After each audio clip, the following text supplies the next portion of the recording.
Vasudevaya.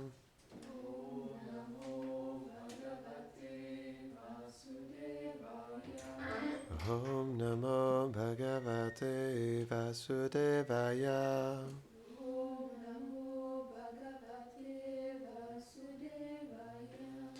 Om Namo Bhagavate Vasudevaya.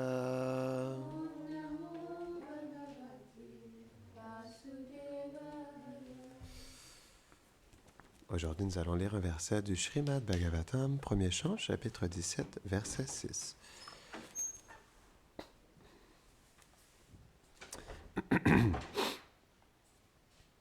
Yastvam Krishne Gate Turam Saha Gandhi Vadhanvana Shochyo Sya Shochan Rahasi Praharan Vadam Harhasi. Jai.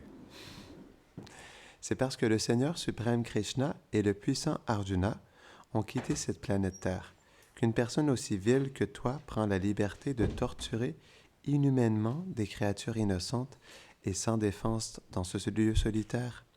Tu es un scélérat qui mérite d'être tué. Commentaire. Srila Vishwanath Chakravarti Thakur cite Kali.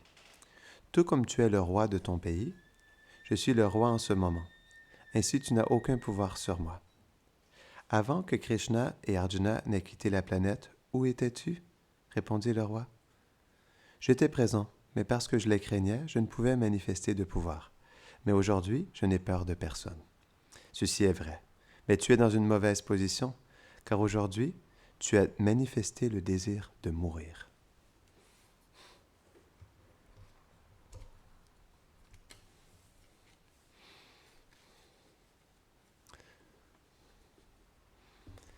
Om Gyanatimirandasya Gyananjarasharakaya Chakshurun Meditam Jena Tasmai Shri Gurave Namaha Shri Chaitanya Mano Bhishtam Stapitam Jena Bhutare Swayam Rupa Kedamayam Darati Swapadantikam He Krishna Karuna Sindho Dina Bandho Jagatpate Gopisha Gopika Kantha Radha Kanta Namostute Tapta Kanchana Gaurangi Radhe Vrindavaneshwari Vrishavanusite Devi Pranamami Hare Priye Vanchakalpatarubhyashta Kripa Sindhuvya Cha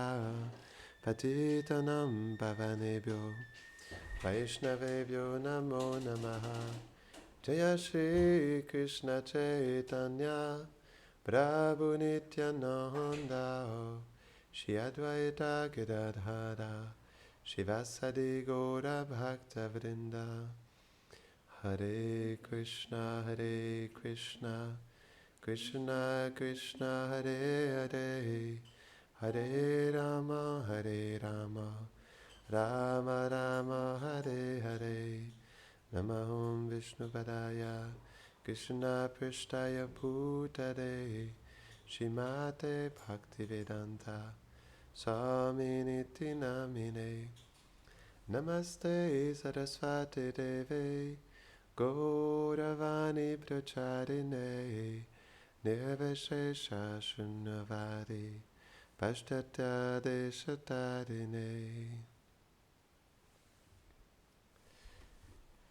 Donc en ce moment, il y a cet intense dialogue entre Parikshit Maharaj et la personnalité de Kali.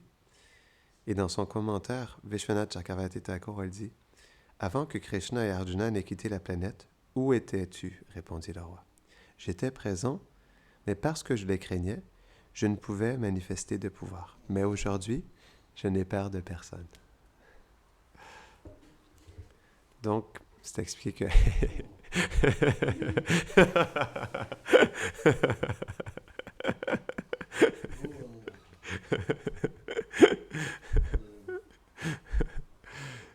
expliqué que, donc, quand Krishna il était présent, non, avec Arjuna, comme l'explique la fin de la Bhagavad Gita, là où Krishna et Arjuna sont présents, l'archer suprême, non, eh bien, la moralité, la victoire, la bonne augure et il y en a un qui manque, sont présents, non. Donc, naturellement, le dharma est présent quand Krishna est présent. Mais dès qu'il quitte, tout part avec lui, en fait, dans son monde transcendantal, mais aussi, comme il est là juste avant le Kali Yuga, c'est expliqué qu'en fait, la vertu, la religion, elle part avec lui. Non? Et c'est à partir de ce moment-là que Kali, en fait, elle commence à apparaître. C'est expliqué qu'elle se cache dans l'argent, dans l'or, dans là où il y a l'argent. C'est pourquoi dans le Bhagavatam, c'est expliqué que l'argent, c'est la chose qui est la plus contaminante. Non. Il y a un verset dans le Bhagavatam qui explique ça. C'est la chose la plus contaminante parce que avec l'argent, on a du pouvoir. On peut contrôler, on peut penser qu'on contrôle les choses et qu'on est le bénéficiaire avec l'argent. Donc, c'est intéressant. Et on voit, parce que c'est là où le Kali s'est caché, non? Ben, c'est expliqué dans l'argent, dans les jeux de hasard. Il y a un verset qui explique ça, non? Dans l'argent et dans les jeux de hasard. Prostitution, c'est ça? Et là où il y a l'enivrement aussi. Ok, ouais. Prostitution, enivrement, jeux de hasard et l'argent, c'est ça? Ouais. Et donc, on voit dans notre société, quand j'ai fait le tour des États-Unis, quand on a fait les États-Unis à pied, j'ai vu tellement de casinos. Oh, tellement de casinos. Puis immense, hein, c'est comme des centres d'achat, quoi. Et il y a des milliers de personnes qui vont dans les casinos. Donc, on le voit, c'est vraiment là où Kali, elle a du pouvoir, quoi. Mais aujourd'hui, comme lundi, c'était l'apparition de Srinivas Acharya, je voulais partager son histoire, si vous me permettez. Parce que Srinivas Acharya est une personnalité très spéciale dans les divertissements de Chaitanya Mahaprabhu. Est-ce que vous savez qui est Srinivas Acharya dans les divertissements de Krishna? C'est expliqué qu'il est Mani Manjari et qu'il est toujours associé à Guna Manjari, qui est Gopal Bhatta Goswami dans les divertissements de Chaitanya. C'est intéressant parce que dans les Gaura Lila, Guna Manjari, qui devient Gopal Bhatta Goswami, il devient aussi le maître spirituel de Srinivas Acharya. Et ils sont toujours ensemble. Non? Donc, Mani Manjari, elle a un service très spécial. Et à un moment donné, Srinivas Acharya, lorsqu'il adorait ses déités, il est tombé dans une transe où il s'est vu en fait dans le monde transcendantal. Il a été dans son corps transcendantal. Et ça a duré 3 jours, sa transe. Parce que lorsqu'il est allé, il s'est vu, il a ouvert ses yeux, et il s'est vu sur les bords de la Yamuna. Et il a vu Radharani qui se divertissait avec Krishna et les gopis. Et donc, à un moment donné, ils sont sortis de l'eau. Et lorsque Radharani elle est sortie, elle a vu qu'il lui manquait une bague. Et donc, elle a dit, oh non, où est ma bague? Je l'ai perdue dans la rivière Yamuna. Et Guna Manjari, elle a demandé à Mani Manjari d'aller chercher cette bague au fond de l'eau. Mais ça a été long parce que c'est expliqué que l'eau de la Yamuna, elle est sombre, elle est couleur shyam. Hein? Et donc, la bague, elle a tombé dans le fond de l'eau. Et en plus, à cause du courant, il y a une feuille qui s'est posée par-dessus la bague. Et ça a été très long avant que Mani Manjari, elle trouve la bague. Et c'est pourquoi, à un moment donné, ça faisait 3 jours que Srinivas Acharya était en transe, comme ça, devant ses déités. Et à un moment donné, il a trouvé la bague. Donc, il est revenu et il a redonné à Rupa Manjari qui l'a replacé en fait sur le doigt de Radharani. Et une fois que Radharani était satisfaite du service de Mani Manjari, il y a eu une pause dans son service et c'est à partir de ce moment-là que Srinivas Acharya il est sorti de sa transe. Et donc là, ses disciples en ont profité parce que ça faisait quand même 3 jours qu'il était parti, quoi. Ses disciples en ont profité pour le ramener à la conscience externe. Donc, c'est pas une personnalité ordinaire. Mais aussi, donc, il est apparu dans les années 1580 dans le village de Shikandi. Et c'est même expliqué que Chaitanya Mahaprabhu, lorsqu'il était en face de Jagannath à Jagannath Puri, elle a eu une pensée pour Srinivas Acharya. Et donc, il a eu en fait cette vision qu'un être spécial allait apparaître. Et donc, il a dit en fait que cette personnalité, elle allait apparaître de Chaitanya Das et de Lakshmi Priya. Non? Et Chaitanya Das, ce n'est pas une personnalité ordinaire non plus. Donc, Chaitanya Mahaprabhu, il avait prédit que Srinivas, il allait naître de ces 2 Vaishnavas extraordinaires. Donc, on sait que Chaitanya Das, il a eu son nom parce qu'il était présent quand Chaitanya Mahaprabhu, il a reçu son initiation de sannyas et son nom de Sri Krishna Chaitanya. Et c'était tellement un moment spécial quand... je ne me rappelle pas c'était quoi son nom avant, en tout cas Chaitanya Das, lorsqu'il a vu Chaitanya Prabhu recevoir le nom de Shri Krishna Chaitanya, il était tombé dans une extase intense et il n'arrêtait pas de dire Shri Krishna Chaitanya, Shri Krishna Chaitanya, Shri Krishna Chaitanya. Et toute cette journée-là, constamment, il récitait le nom de Shri Krishna Chaitanya. Et à partir de ce moment-là, il s'est fait appeler Chaitanya Das. Non? Et donc, c'est expliqué qu'ils avaient le désir d'avoir un enfant et ils sont allés voir Chaitanya Mahaprabhu personnellement à Jagannath Puri pour lui demander ses bénédictions. Et Chaitanya Mahaprabhu, avant justement, j'expliquais qu'il prédise l'arrivée de Srinivas lorsqu'il était devant Jagannath, il récitait le nom de Srinivas, Srinivas, Srinivas, Srinivas. Non? Et donc, les parents, Lakshmi Priya et Chaitanya Das, ils sont allés pour rencontrer Chaitanya Mahaprabhu. Et Chaitanya, il leur a dit, donc oui, je vous bénis d'avoir un enfant. Vous allez avoir un enfant très spécial. Cet enfant, en fait, il va recevoir l'amour de Dieu et il va le distribuer dans l'univers entier. Et donc, à un moment donné, cet enfant est apparu. Et c'est expliqué, on l'avait expliqué la dernière fois, peut-être dans une classe précédente, dans la classe sur Gadadhar Pandit, mais on va le répéter pour montrer à quel point c'était une famille spéciale. En fait, c'est expliqué que lorsqu'ils étaient ensemble en famille, leurs activités familiales, c'était de chanter les noms de Krishna. C'est expliqué que lorsque Chaitanya Das, il avait son enfant Srinivas sur ses genoux, il chantait le nom de Krishna et tout le monde tombait en extase. C'est expliqué que Chaitanya Das se mettait à pleurer en chantant les noms de Chaitanya et de Krishna. Et ensuite, son enfant qui était sur ses genoux, il se mettait aussi à pleurer, non?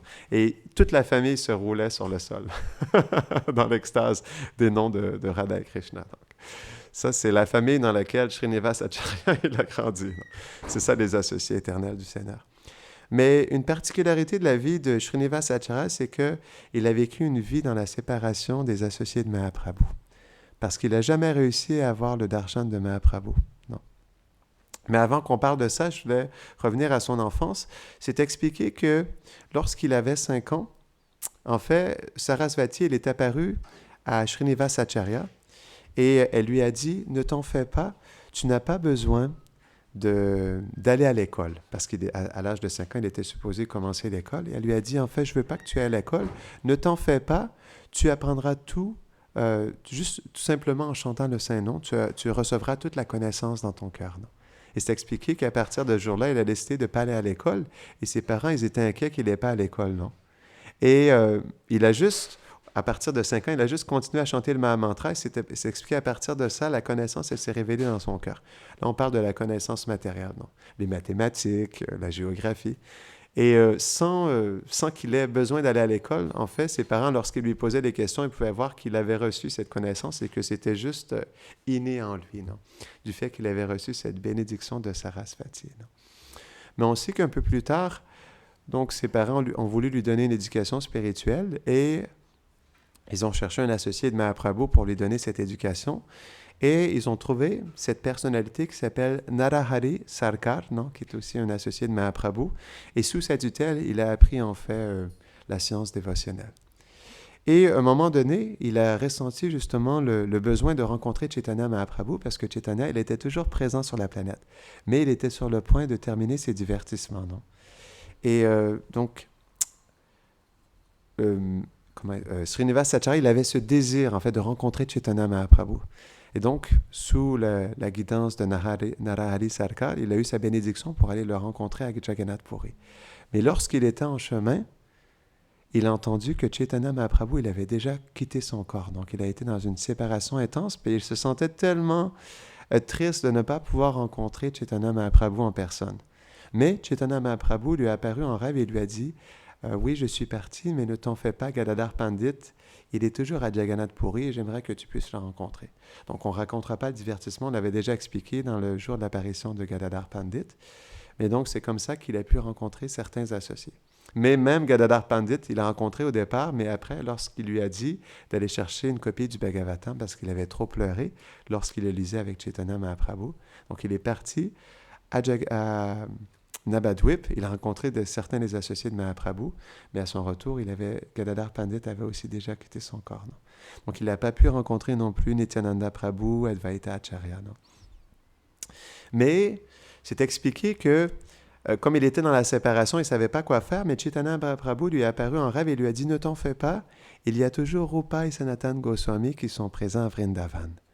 Et je te demande d'aller à Vrindavan et sous leur tutelle, justement, d'accomplir cette mission du mouvement de Sankirtan. » Parce que Chaitanya Mahaprabhu, il avait prédit que, en fait, les Goswamis, ils allaient écrire les Bhakti Shastras, non, les textes dévotionnels, mais que c'était Srinivas Acharya qui allait les distribuer, non?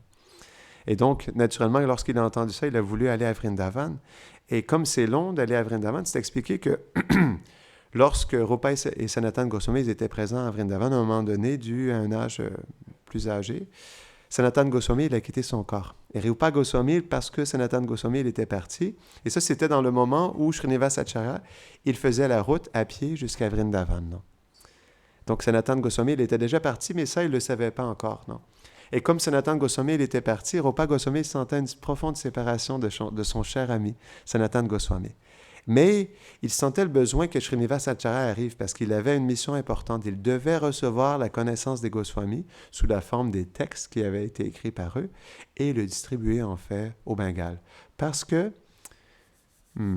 Janava Devi, elle avait demandé à Jiva Goswami qu'il lui envoie des copies des textes des Goswamis. Parce qu'à ce moment-là, les textes Vaishnav qui avaient été écrits par les Goswamis étaient juste présents à Vrindavan. Et il faut comprendre que c'est long faire une copie des textes. Par exemple, le Bhakti Rasamrita Sindhu, il a plusieurs versets. Ou le Brihad Bhagavatamrita, il y a des milliers de versets. Non? Donc, d'écrire à la main sur des feuilles de palmier, c'était très long.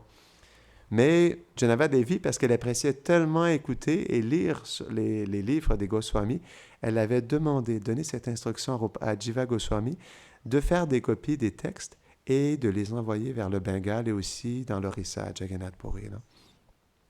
Et Rupa Goswami, il sentait justement le besoin pressant que Srinivas Acharya, il arrive. Et malheureusement, ça prenait du temps, non? Et Rupa Goswami, il était tellement dans une séparation que c'est expliqué que lorsque Srinivas Acharya il est arrivé, donc il a demandé à rencontrer Rupa et Sanatana Goswami, et les Vaishnavas lui ont expliqué avec une grande tristesse, une grande lamentation que Sanatana Goswami, il était déjà parti depuis quelques mois, et que Rupa Goswami, il était parti le jour avant qu'il arrive. Donc ça, c'était vraiment c'était la particularité de la vie de Srinivas Acharya. Il a toujours été dans la séparation, en fait, de ces grandes personnalités. Non? Donc, il n'a pas pu aussi rencontrer Rupa Goswami. Mais heureusement, et aussi, c'est expliqué, Raghunath Bhatta Goswami, il était parti aussi à ce moment-là. Mais Jiva Goswami, il était présent et il a pu donner refuge. Jiva Goswami et Gopal Bhatta Goswami, ils ont pu donner refuge à Srinivas Acharya. Et donc, on sait qu'à partir de ce moment-là, il y a aussi Narottam Das Thakur qui est arrivé, Shyamananda Pandit, et c'est expliqué, ils étaient comme les trois mousquetaires, ils étaient inséparables, ils étaient toujours ensemble, non? Jour et nuit. Et donc, sous la tutelle de Jiva Goswami, ils ont reçu les enseignements des Goswamis. À un moment donné, lorsqu'ils étaient prêts, Jiva Goswami leur a demandé, avec une charrette à bœufs, remplie des textes des Goswamis, d'aller vers le Bengale et l'Orissa pour pouvoir partager et distribuer en fait cette connaissance des Goswamis. Mais on sait que lorsqu'ils sont arrivés dans le royaume du roi Virahamvir, le roi Virahamvir, il était le roi du royaume et de la capitale de Vishnupura. Et un de ses astrologues lui avait dit qu'il y avait un cadeau très précieux, un trésor très précieux qui était apparu dans son royaume. Et c'était la charrette à bœufs remplie des livres des Goswamis. Et donc, le roi, quand il a entendu ça, il a demandé à certains de ses serviteurs d'aller prendre ce trésor. Non? Et c'est expliqué que, donc, ils sont allés sur les lieux et ils ont vu que ce trésor était la charrette remplie des livres. Et donc, ils ont attendu que les trois nos associés, non? Shyamananda Pandit, Narottam Das Thakur et Srinivas Acharya soient endormis. Et pendant qu'ils dormaient paisiblement, ils ont volé la charrette à bœufs avec tous les livres des Goswamis. Donc, imaginez-vous la dévastation totale de ces trois Vaishnavas lorsqu'ils se sont réveillés et qu'ils ont vu qu'il n'y avait plus aucun livre. Et donc, ils étaient complètement dévastés parce qu'ils avaient reçu cette mission de Rupa Sanatana et après ça de Jiva Goswami. Et donc, c'était tellement une mission importante et ils étaient complètement dévastés. Donc, ils ont senti le besoin de, finalement, ils se sont sentis obligés d'écrire une lettre à Jiva Goswami et de lui expliquer que ils avaient eu cette infortune et que tous les livres étaient disparus. Non? Et donc, Srinivas Acharya, il leur a dit, OK, vous pouvez partir au Bengale et en Orissa, moi je vais rester ici et je vais essayer de retrouver les livres. Non. Donc, une fois qu'il a demandé dans les différents villages, il a entendu parler que le roi, à travers ses serviteurs, avait volé en fait les livres des Goswami. Donc, je ne me rappelle plus exactement des détails, mais je sais que Srinivasacharya est allé dans le royaume, il a demandé une audience et c'est expliqué que lorsque le roi Virahamvir il a rencontré Srinivasacharya, il y a un dialogue, que je ne me rappelle plus exactement les détails, il faudra qu'on regarde, mais donc lorsque le roi Virahamvir il a vu Srinivasacharya, il a réalisé que ce n'était pas une personnalité ordinaire. Non. Et donc, par leur discussion, Srinivasacharya il a réussi à le convaincre de lui redonner les livres, que c'était extrêmement important. Et comme on avait expliqué la dernière fois, on sait que Srinivasacharya il a converti le roi Virahamvir comme un Vaishnav, son épouse, ses enfants et toute sa famille. Et on avait expliqué qu'avec l'aide du roi Virahamvir, il a changé le royaume de Vishnupura comme un royaume Vaishnav. Non? Et comme on avait expliqué, c'était obligatoire de chanter un certain nombre de tours pour tous les résidents du royaume de Vishnupura. Donc ça, c'est un beau leadership. Non? Le roi, il a établi cette règle que tous les habitants chantent le Mahamantra, non? Adorent la déité. On avait expliqué, fassent des lieux de pèlerinage et aussi bâtissent des lieux de pèlerinage pour, on pourrait dire, manifester à nouveau les divertissements de Vrindavan, les différents lieux de pèlerinage de Vrindavan dans le royaume de Vishnupura. Non? Puis aussi, on avait partagé que donc les déités, elles se sentaient tellement endettées du service du roi et de Srinivasacharya que lorsque des bandits ont essayé de piller le royaume, les déités elles-mêmes, elles sont sorties de l'autel et ont commencé de se battre contre les bandits. Non? Donc, c'est ce qui est expliqué. Parce que lorsqu'elles sont revenues sur l'autel, tandis que personne n'était entré sur l'autel, elles avaient des trous de balles. Non? Puis il y avait comme de la poudre de fusil, non? De balles sur leurs habits. Quoi. C'est ce qui est expliqué. Donc, Srinivasacharya, on sait aussi que, donc, à un moment donné, il a rencontré cette personnalité qui s'appelait Ramachandra Kaviraj. Donc, il était dans un village, je crois que c'était au Bengale. Et donc, à un moment donné, lorsqu'il était dans ce village, il a vu cette procession qui était un mariage. Il a vu ce jeune garçon qui allait se marier. Et donc, il était d'une beauté extraordinaire. Il avait des longs cheveux ondulés, il avait des bijoux. Il était vraiment extrêmement beau. Non? Il avait un dhoti en soie. Non? Et lorsqu'il a vu, il lui a dit « Wow, cette personnalité est tellement belle, elle a tellement de qualités. Je pense que comme elle a tellement de qualités, elle devrait engager ses qualités dans le service de Krishna. » Donc, il a eu cette pensée. Non? Et c'est expliqué que lorsqu'ils se sont rencontrés, c'est comme si c'était des vieux amis qui se rencontraient après une longue séparation. Et ils ont été profondément touchés de se retrouver. Donc, ils se connaissaient depuis plusieurs vies. Non? Donc, ils se sont étreints, puis c'est expliqué que Ramachandra Kaviraj, il est devenu le disciple de Srinivasacharya, mais ils étaient plutôt comme des amis. Non? Ils étaient vraiment inséparables. Et ensuite, on sait que Ramachandra Kaviraj aussi, il est devenu un ami très intime de Narottam Das Thakur. Ils étaient toujours ensemble, jour et nuit. Ils se baignaient ensemble. Ils faisaient leur japa ensemble, ils adoraient la déité ensemble et ils prêchaient ensemble. Ils étaient inséparables. Non? Ramachandra Kaviraj et Narottam Das Thakur. Non? Et donc, on sait qu'ensemble, justement, avec Shyamananda Prabhu aussi, donc ils ont fait une prédication vraiment merveilleuse partout en Orissa. Et c'est eux qui ont organisé le premier festival de l'apparition de Chaitanya Mahaprabhu, le premier Gora Purnima. Donc, c'est vraiment des personnalités spéciales. Et donc, Chaitanya Mahaprabhu, il avait prédit parce que Srinivasacharya, il se sentait complètement inqualifié et il souhaitait rencontrer justement il était dans la séparation de Chaitanya Mahaprabhu et ses associés. Et Mahaprabhu, il était apparu dans un rêve et il lui avait dit, il lui avait donné son darshan, mais il lui avait dit, mais que racontes-tu? Pourquoi es-tu dans cette lamentation? Tu as été investi du pur amour de Dieu pour le partager dans l'univers entier.